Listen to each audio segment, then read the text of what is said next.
Hi everyone, it's me, mdlove, and I am back.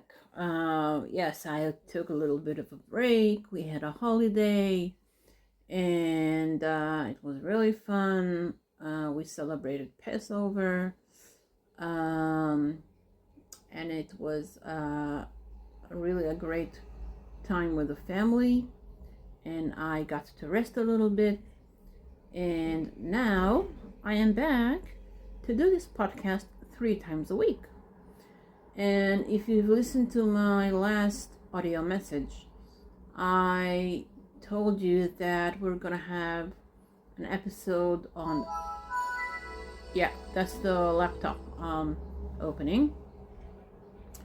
But anyway, we're gonna have episodes on Sunday, Tuesdays, and Thursdays. And we are going to focus on we're going to continue the series of me reacting to Loving Neverland, where we are going to learn the truth behind the allegations and everything that happened during the 90s, the 2000s.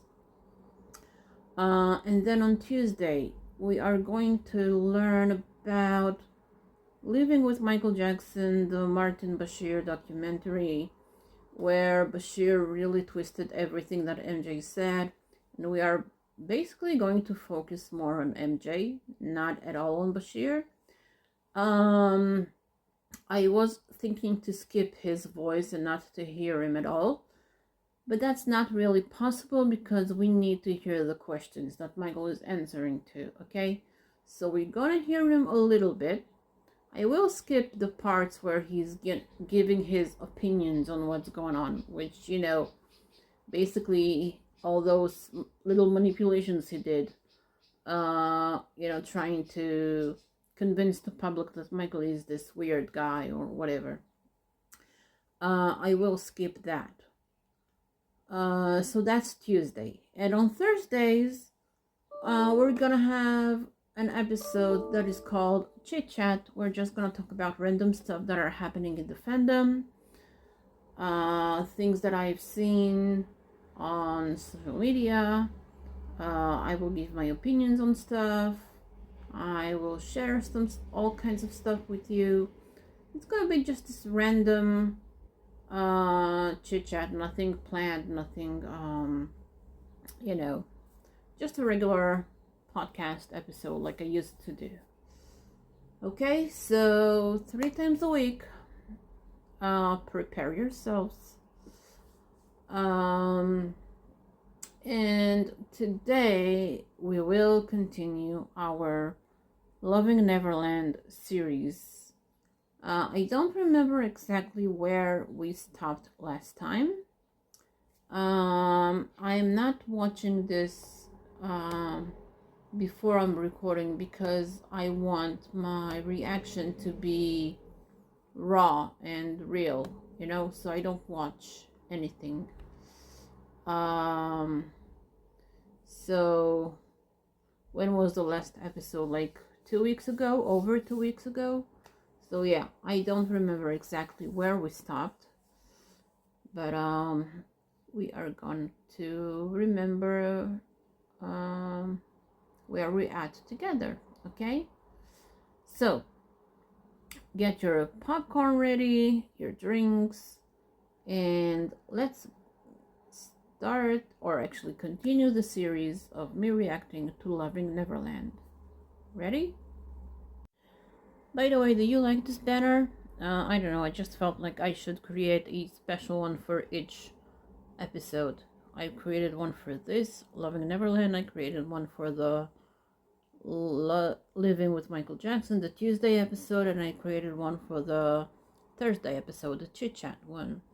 So, I don't know, I thought it was necessary.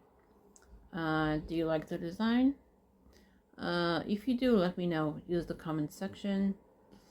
And okay, we are now going to react to part 3 out of 4. That's where we're at. And they titled this part The Unfair Trial of Michael in the Court of Public Opinion.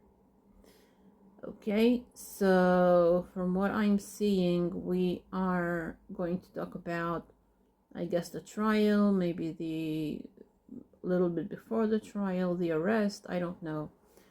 So let's press play and let's see. What are we going to deal with today?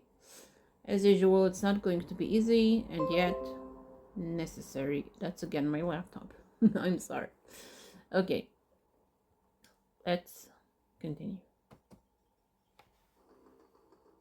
During the trial, the prosecution made several baseless claims, with witnesses not only contradicting their own past testimonies, but also admitting to have lied under oath. Gavin Arvizo, on the stand, claimed it was Jackson who told him that men have to masturbate, otherwise they may rape women. Turned out that in his interview in 2003, Gavin said that his grandmother told him that. But on the stand, he completely differed from it. See? By the way, did you know that Michael did not testify at all in this trial? And from what I heard, it was really unnecessary for him to testify because these Arvizos, they were just, they were just being themselves, and their lies were so obvious that it wasn't necessary for MJ to say anything. Like, they were exposing themselves with their behavior, their just whatever they said over there. Like, I think the jury understood who these people are. When you look at someone, you don't just listen to what they say, you also look at the body language, you feel the energy. There's so many things that the jury are looking at, or people in general, when they are in a conversation with someone, when they're listening to someone, there's so much more than just the words that are coming out of their mouth.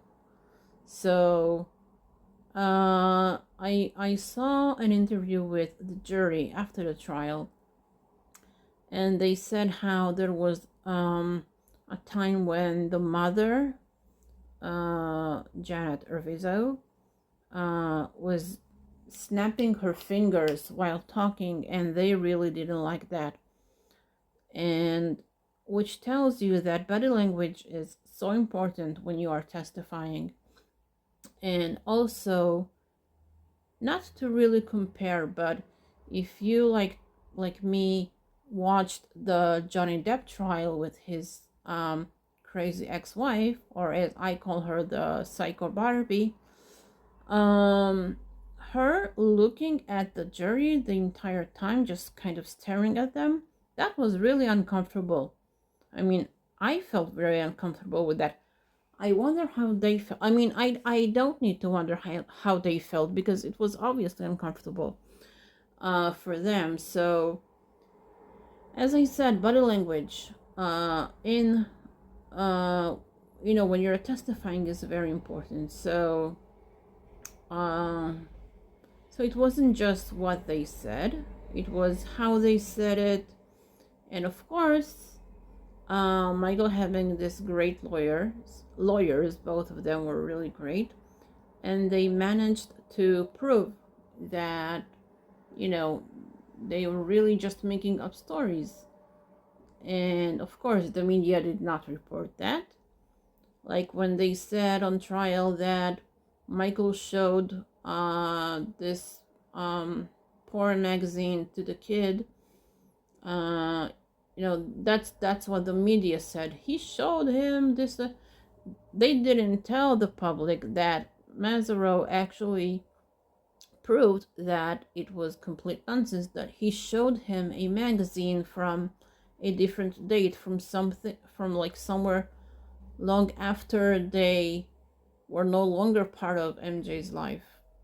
But of course the media did not tell you that. So yeah, that's what I have to say about that.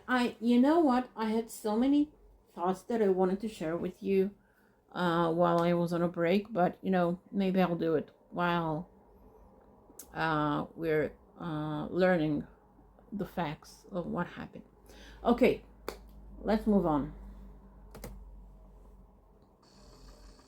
Initially, in Star Arvizo's interview with Dr. Stanley Katz, Starr claimed that on 2 occasions, when he allegedly witnessed Jackson inappropriately touching his brother, Jackson's hand was on top of Gavin's clothes. But later, on the stand, he claimed that Jackson's hand was inside Gavin's pants on both occasions. In the interview, Starr also claimed that on the 2nd occasion, he witnessed Jackson molesting his brother while having his penis out of his underwear. Later, this claim disappeared from the allegations, and on the stand, Starr never claimed to have witnessed such a thing. Again, this is what lawyers do. They always have 2 or 3 versions to the same story. You see, when you tell the truth, you always tell the exact same story. When you lie, you don't remember exactly what you said because no one has this computer memory. So they either miss a detail or add on a detail that didn't say before, and this is how we know that Safejack and Robson are lying, because they keep changing the stories, right? They always have so many versions to the same story. So that's why you always listen to what people say, how they say it. Do they add a detail they didn't add before? Are they not telling something they mentioned before, So yeah, that's how we know he lied again, or they lied, Apparently both kids, Star and Gavin, had stories to tell. But again, I said it before, their mother is so scary. Seriously, she scares me, and I just saw her in a video from, I don't know, 20 years ago. I can't imagine what she's doing to these kids. I mean, the psychological abuse. I mean, this is insane. So I don't really blame the kids. They were under a lot of pressure. They were scared. And I feel bad for them that their mother was okay with putting them in that situation. That says a lot about who she is. And of course she did it for money. Why else? Okay. Let's move on. On the stand, he claimed he did not see any alcohol in the room while these alleged acts of molestation were taking place. But later, he was reminded that earlier he told the grand jury that he saw vodka. So now he suddenly remembers that he did see. Initially, Starr also claimed to Dr. Katz in 2003 that he had witnessed Jackson rub his private parts against Gavin's butt and touch Gavin's butt. Not only did this claim disappear from their allegations, but at the trial in 2005, when Jackson's lawyer, Thomas Mesereau, confronted him with what he initially claimed to Dr. Katz, Starr flat out denied ever saying such a thing. Initially, Interesting that he was suddenly embarrassed to even imagine something like this happening. So yeah, I guess there was a moment in the trial where he was actually telling the truth, simply because he was embarrassed, which is something that happens to teenagers. They're always embarrassed. So when Mazzaro, I guess, kind of really pictured it to him, then he had to imagine it. He was like, no, that didn't happen. That just, he couldn't bear the image of that. So I guess for a second there, he told the truth. In 2 interviews, Starr claimed that he too had been inappropriately touched by Jackson. Later, this claim completely disappeared from the trial. Not only Starr's own testimonies were contradictory, but there is another piece of evidence that makes his whole story questionable. There was much talk in the media about the alarm system in Jackson's bedroom. Neverland was a place where dozens or even hundreds of people stayed and walked around at Neverland. So the alarm system, that reminded me. I think they started using this alarm system. I don't know exactly when that happened, like the 80s, maybe 90s. Someone broke into Neverland. I don't know if it was a fan or I don't remember the exact story, but I do remember he broke in and he actually got inside the house. And it was very dangerous. So I guess, they had to be extra careful since then. They've learned their lesson. So that's why they had that alarm system. Of course, the media is going to make that into something dirty. By the way, I believe every house that of rich people, people that have something that burglars want, they have an alarm system. Why can't Michael have one? Especially when he is a man that uh, uh, people refuse to leave him alone. I heard, I don't know how true it is, but it sounds, you know, that it could be true. It sounds like something that could happen.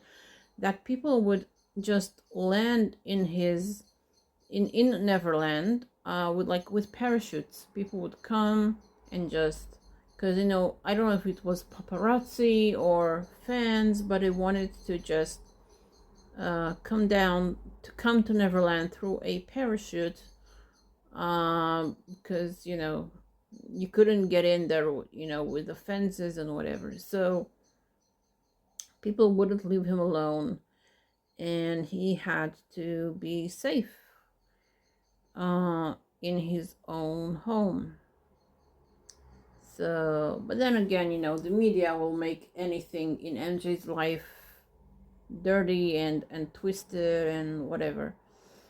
But let's see what they're going to teach us about the alarm system. Be it guests, relatives, friends, fans, or staff, there have been several instances where fans had managed to sneak into his ranch and even into his bedroom and camouflage themselves for weeks. There's no doubt as to why an international celebrity wouldn't want a warning when someone enters his private quarters. The prosecution's and the tabloid media's theory about it was that Jackson installed it to get warned if anyone entered his bedroom while he was molesting children. But this is just a never-proven prosecution hypothesis, not a fact. See? Exactly what I said. So people would enter Neverland and even got into MJ's bedroom, and they were managed to hide there for a long time because they were waiting for Michael. And so, they had to use an alarm to keep MJ safe.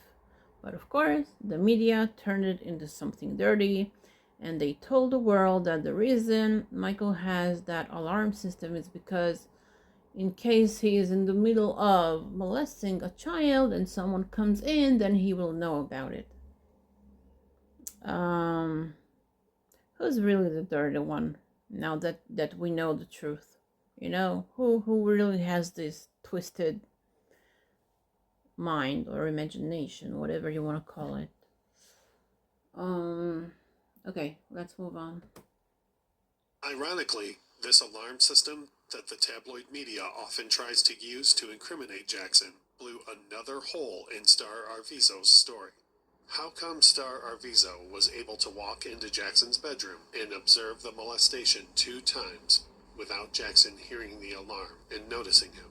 Oh, see? That was smart. That's something that the media did not write about during the trial. So they testified that Star witnessed MJ molesting Gavin twice while going up to his bedroom. So how come, when he went to his bedroom, there were no alarm system going off? How come no one heard anything? He could just freely watch Michael molest his brother?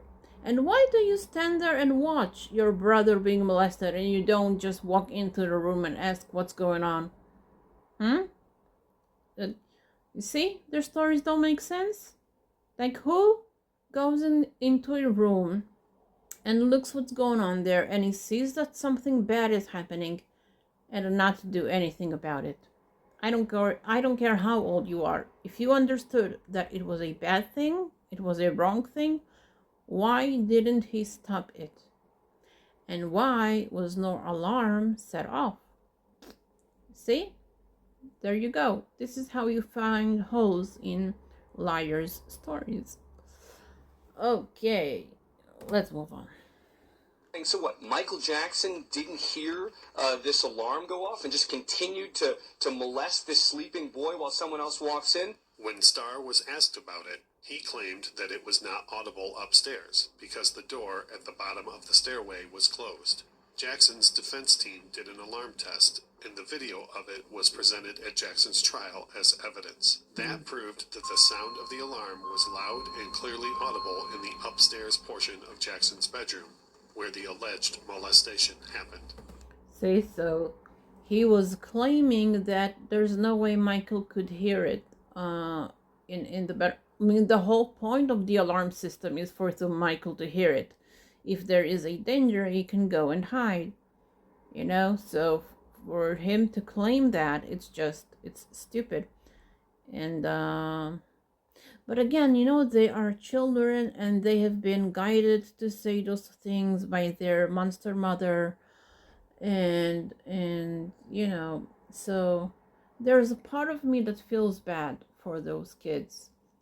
Because I know most likely they would never do it willingly, you know, from their own, you know, they're kids. They have been told to say that because they have greedy parents and other people who are surrounding them who are greedy and evil.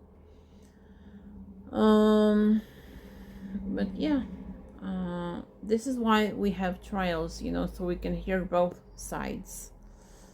So for people to say that, you know, Michael was trialed by the public never really gave, like, no, we never got the other side. We only got one side. So it wasn't really a trial, if that makes sense. Okay, moving on. The audio recorded the sound of the alarm warning that someone was coming up the steps, to show that Michael would have been aware of anybody coming into his bedroom. Initially, the Arvizo kids claimed that Jackson had given the kids sleeping pills. However, later this claim completely disappeared from their allegations. During cross-examination, Jackson's lawyer, Tom Mesereau, showed Starr Arvizo a copy of Barely Legal and repeatedly asked if it was this specific edition that Jackson had shown him and his brother. See, I talked about it. This is the magazine that that Gavin claimed that Michael showed him, that he exposed him to pornography. And Mesereau kept asking him over and over again, is this the magazine he showed you? Is this the picture he showed you? Are you sure? And he kept saying yes. Now let's see how Mesereau proved him wrong. The boy insisted that it was, only for Mesereau to reveal that it was published in August 2003, 5 months after the Arvizo family had left Neverland. Remember, did you hear that? 5 months after they were no longer in contact with MJ. You see how you find liars, how you expose liars? Unbelievable. Like, I gotta say, Tom Mesereau did an incredible job. Incredible. he is the witness. He is the one who saw Michael Jackson allegedly molesting his brother. And yet, on different occasions, he described what he saw quite differently. And he saw and did nothing about it. He just let it happen. Isn't that weird? Like, is that a normal thing? You watch your brother being molested and you don't do anything? It's interesting that no one asked him that. Why did you just watch and didn't just walk into the room and ask, hey, what are you doing to my brother? You know? or I'm gonna tell on you or whatever. So obviously this was a lie. Tom Mesereau pointed that out. There were several other claims that were made, such as Jackson deliberately showing himself naked, or him showing pornography on the internet, or seeing Jackson simulating sex with a mannequin. However, these claims were either contradicted by their own testimonies, destroyed under cross-examination, or weren't included in the trial. During the trial, it was also revealed that the Arvizo kids weren't as naive and innocent as the prosecution tried to portray them. After repeated stays in Neverland, even while Michael was out of town, they began to exhibit an attitude of entitlement with Michael's staff and resources. Witnesses at the trial reported that they thought the family started conspiring to take advantage of Michael and his generosity. They stayed there for so long that they felt like it's their place. I believe it was in the Dieter Weiser book where I read that, Janet started acting like she owns the place, like pretending like she's, the lady of the house, or, MJ's wife or whatever. She was living in this fantasy world. I don't know if she ate too much sugar there or what happened, but she started believing that she can do whatever she wants there, that she's never coming back to wherever she came from, that she's going to live this princess life and Michael will just sponsor everything that she wants. So the kids saw that and they started acting like they own the place, like, they just live there. So yeah, let's hear what exactly did they do there that was kind of inappropriate. Had access to all parts of the property and freely used the amusement park, the zoo, the arcade, and movie theater. The kids figured out the Neverland security codes and were admonished by the staff for breaking into Michael's wine cellar and consuming alcohol. Eventually, the Arvizos got too out of control, and Michael started to distance himself from them. By this... See, Michael noticed their behavior and he distanced himself. So at that point, I believe that Gavin was healthy, with no cancer.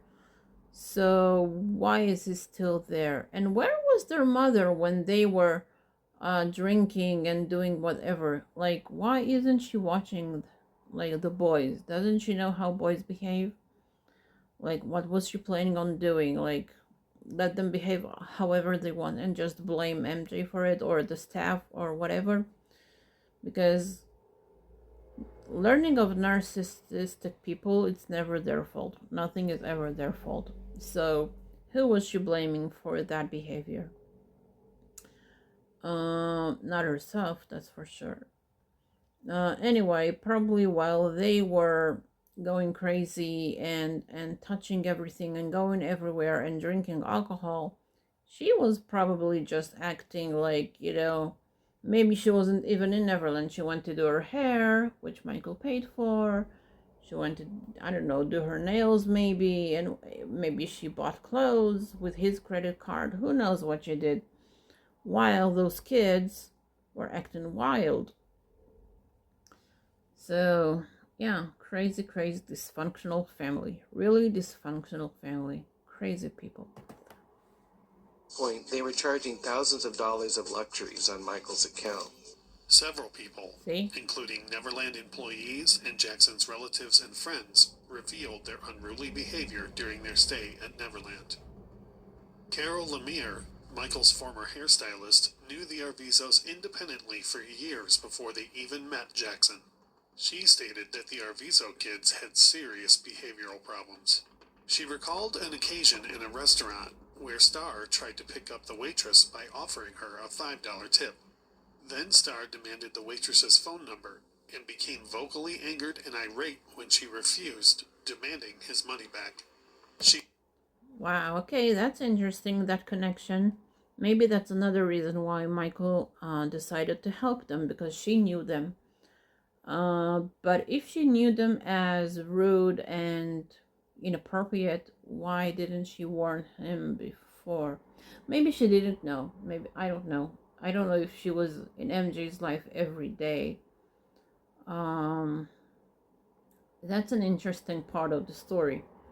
She knew them, so why didn't she warn MJ?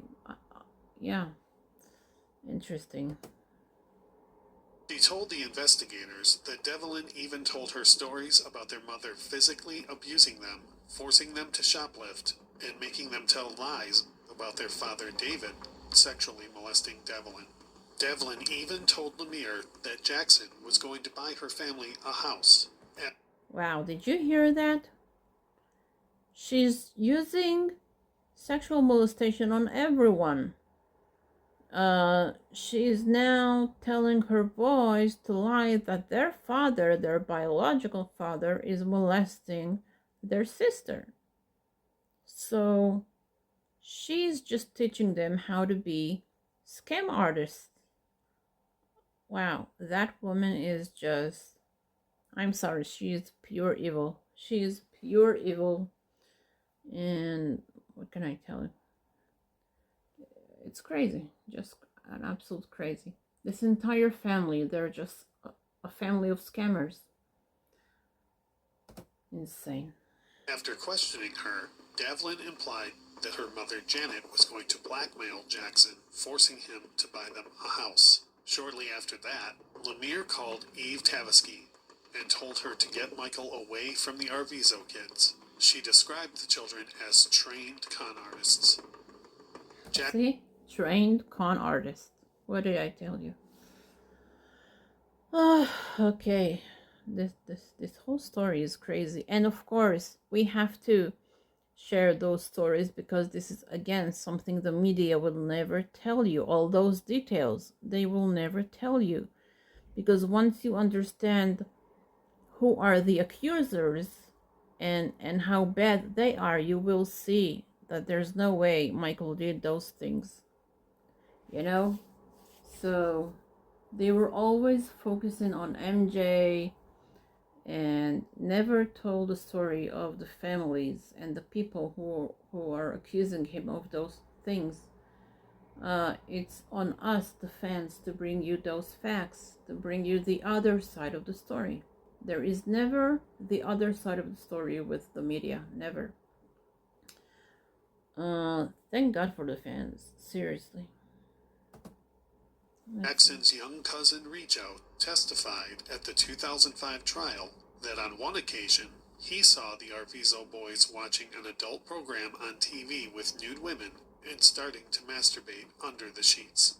They invited Rijo to join them, but he refused and ran away. He testified that he witnessed them stealing money and other items from the office of the house manager and from a drawer where a chef kept his belongings, where they found out the various combinations to the keypad locks on the doors throughout the ranch. Like, how have they learned the codes? Like that, like, did someone show them? Did they follow the people who know the codes and just memorized it? Like crazy. Well, scam artists. They are scam artists. Wow. Insane. This is why you gotta change the codes every few days or whatever, you know? Well, when you know better, you do better. Let's move on. Including the wine cellar. He saw the Arvizo boys frequently go to the wine cellar and to Jackson's room several times while the singer was not present. Rijo's elder sister Simone also testified that while she was in the pool one time, Gavin and Star repeatedly urged her to take off her bathing suit top and called her a pussy and a bitch because she wouldn't take off her top. She even witnessed them stealing a laminated $1,000 bill from Jackson's desk in his office. Julio... Oh my God, horrible, horrible kids. Wow. I don't even know what to say to that. This is just, I am listening and I'm just so shocked and disgusted. And how are those kind of people always find a way to MJ's life? How? I mean, that's really the only thing I can think of. Like, they have, like, Michael have so many fans all over the world. A lot of them are really good people.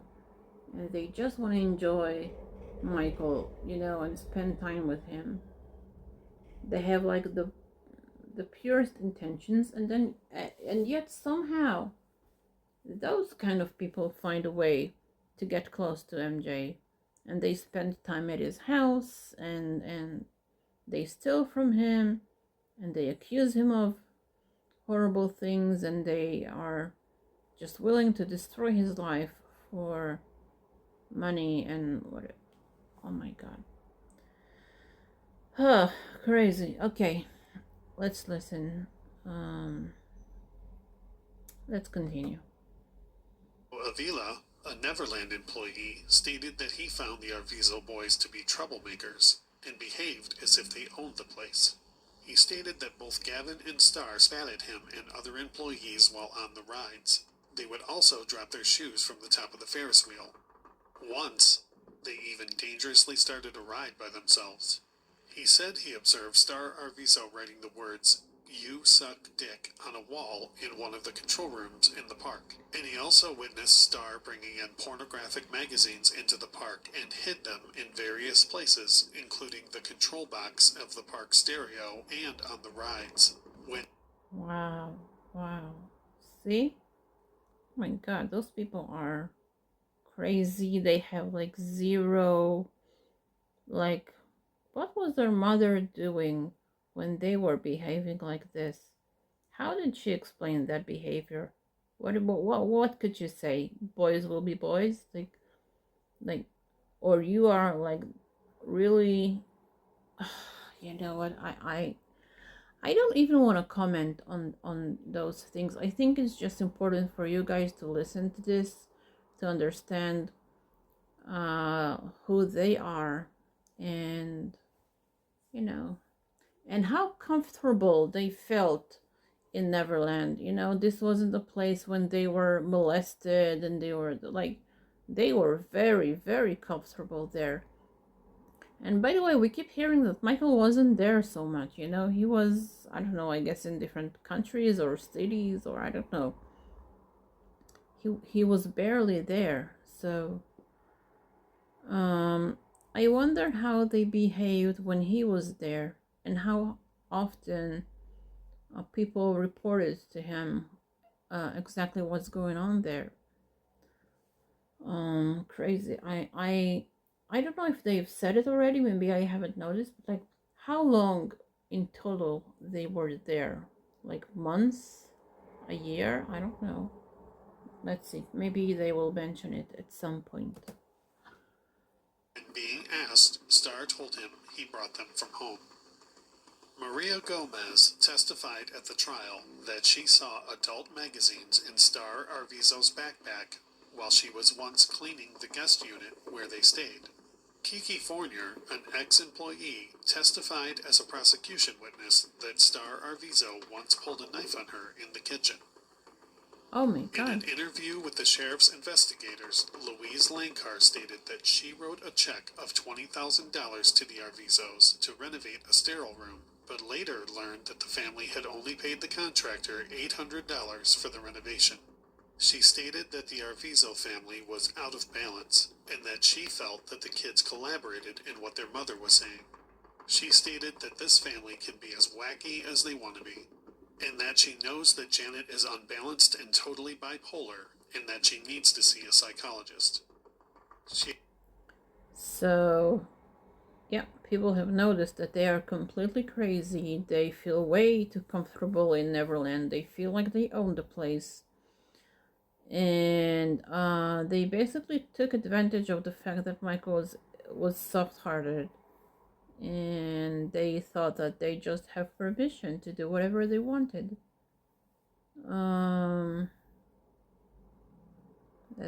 That's insane. He also felt that the children were coached to ask her for a laptop computer as a gift. She also said that these people were teaching their kids to lie. But Palankar's tone between her police interview in January and testimony in March 2005 changed after she got into a romantic relationship with one of the case's prosecutors, Ron Zonin, who she even got married to. Now, Jay Leno was interviewed by the Santa Barbara Sheriff's Department and secretly recorded by the sheriffs. He didn't know he was being recorded. And he told them words to the effect that this family had contacted him, that the 13-year-old accuser had tried repeatedly to get through to him, and that finally he had a conversation with him. He said that the 13-year-old sounded, overly rehearsed, sounded scripted. There seemed to be a woman in the background, directing what he said. And he got a bad feeling about what this young man was saying to him. And he thought they wanted money, although they didn't actually ask for it. And after that conversation, he told the staff not to let them put any calls through to him again. Now, George Lopez was called by the prosecution to talk about their efforts to get money from him, even going so far as to accuse him of stealing money from the child's wallet. Another prosecution with... See? Scam artists. So they tried Jay Leno, he was onto them. They tried George Lopez, he was onto them. So yeah, Michael is, I don't know, I guess he was naive. I mean, there's no other way of saying it. He was naive, and they knew how to play the cancer card. And he wanted to help because he felt that's what he is supposed to do. And he did. The boy was cured only to destroy MJ's life. Oh, okay. You know what? I think we're going to end today's episode. We will continue next Sunday, talking about Loving Neverland and the facts of what happened. So yeah, this episode was hard, but we have learned some things.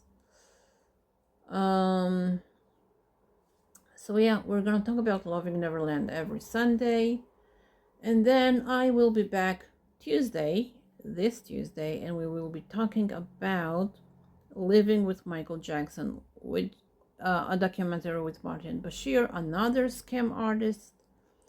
But we will try and look at it from a different perspective. I'm gonna look at it from a fan perspective. I have watched Living with Michael Jackson a few times, maybe somewhere between 5 to 6, maybe 7 times, and I watch it, and I'm able to watch it now, ignoring Bashir's stupid comments. I'm only focusing on Michael.